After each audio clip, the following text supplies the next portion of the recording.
rakyat jelata di seluruh Indonesia, terutama saudara-saudara penduduk kota Surabaya. Kita semuanya telah mengetahui bahwa hari ini tentara Inggris telah menyebarkan pamflet-pamflet yang memberikan suatu ancaman kepada kita semua.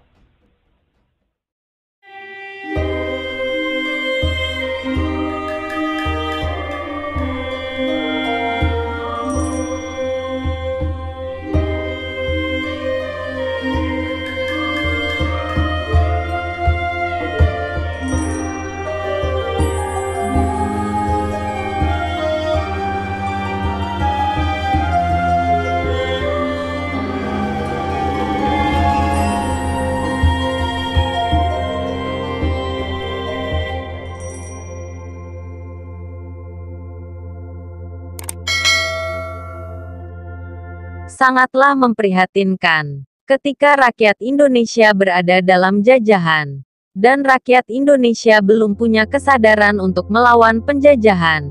Bangsa Indonesia masih terpecah belah berdasarkan kerajaan dan suku-suku yang mereka anut.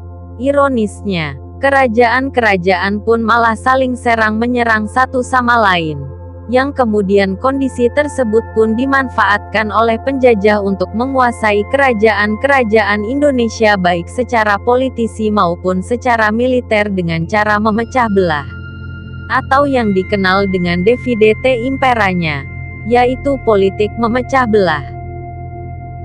Penjajahan itu dimulai pada abad 15, ketika bangsa Eropa termotivasi untuk memperluas daerah jajahannya dengan semboyannya, gold, glory dot, dan gospel. Bangsa Eropa mencari daerah jajahan yang menguntungkan mereka, yaitu rempah-rempah, hingga akhirnya mereka menemukan Indonesia yang sangat kaya dengan rempah-rempah. Awalnya sih cuma niat berdagang, namun lama-kelamaan semakin melunjak dan berlaku sewenang-wenang. Awalnya Portugis lalu datang Belanda. Mereka saling gesek saling bentur karena ingin memonopoli perdagangan rempah-rempah tadi. Sehingga pada waktu itu Belanda pun mampu menyingkirkan Portugis.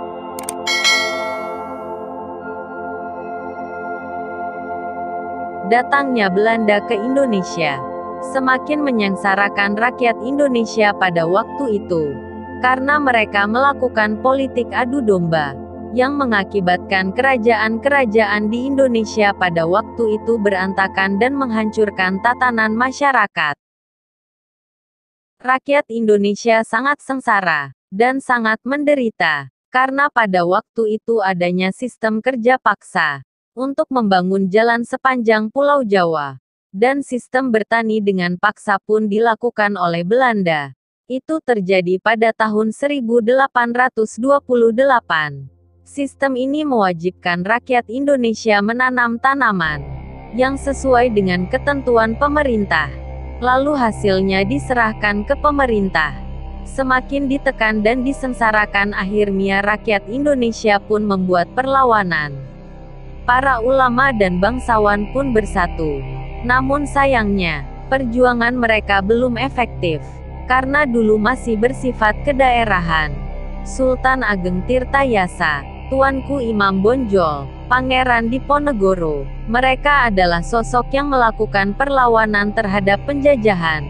Tapi apalah daya, agresi militer penjajah belum bisa dikalahkan oleh orang-orang pribumi pada waktu itu.